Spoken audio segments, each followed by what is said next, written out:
Saw Colonel Murtala Mohammed's last moments. I remember the gunshots first. Sharp, loud, and too many to count. It wasn't just one or two, it was a spray, the kind that doesn't leave anyone a chance. That Friday morning, February 13, 1976, started like any other in Lagos. The streets were busy, people moving to work, buses packed with passengers, traders already setting up their stalls. The air was thick with dust and the usual smell of fuel and sweat. Nothing seemed unusual.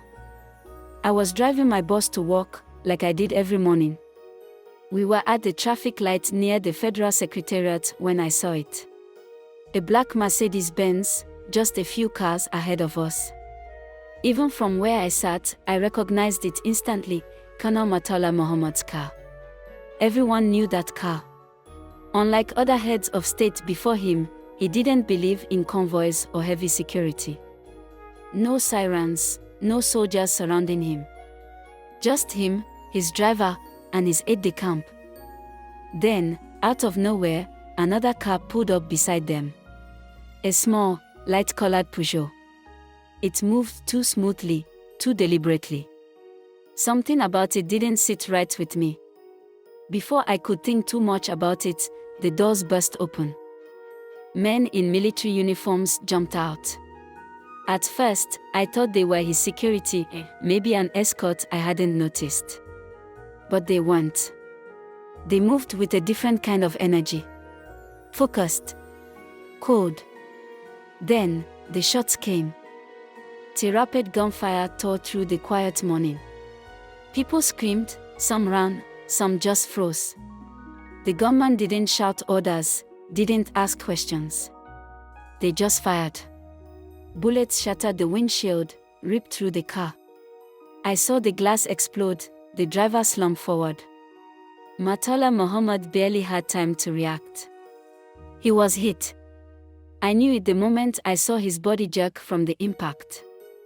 For a few seconds, it felt like time had stopped. The gunmen weren't in a hurry.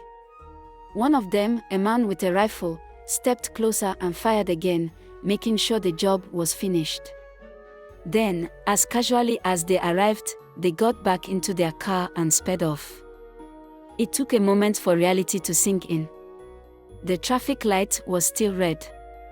The Mercedes sat there, lifeless, blood pooling inside. People finally started moving, some ran towards the car, others ran away. A woman was screaming, hands on her head, shaking uncontrollably. My boss, sitting in the back seat, whispered, "Oh my God. They've killed him." I couldn't move. I just gripped the steering wheel, heart pounding. Minutes later, soldiers flooded the streets. Roadblocks went up instantly.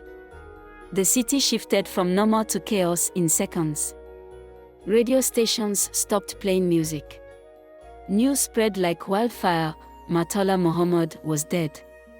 There was supposed to be a coup, but it had already failed. Still, they got him. They took him down in broad daylight, right in the middle of Lagos traffic. I sat in that car for what felt like hours, staring at the scene, at the lifeless body of the man who, just moments ago, had been the most powerful figure in the country. I kept thinking about how quickly it had happened. No speeches, no last words, no dramatic struggle. Just a few men with guns, and it was over. That day changed Nigeria. It changed me too. Because I learned something important: power, no matter how strong, can be taken away in seconds. Just like that.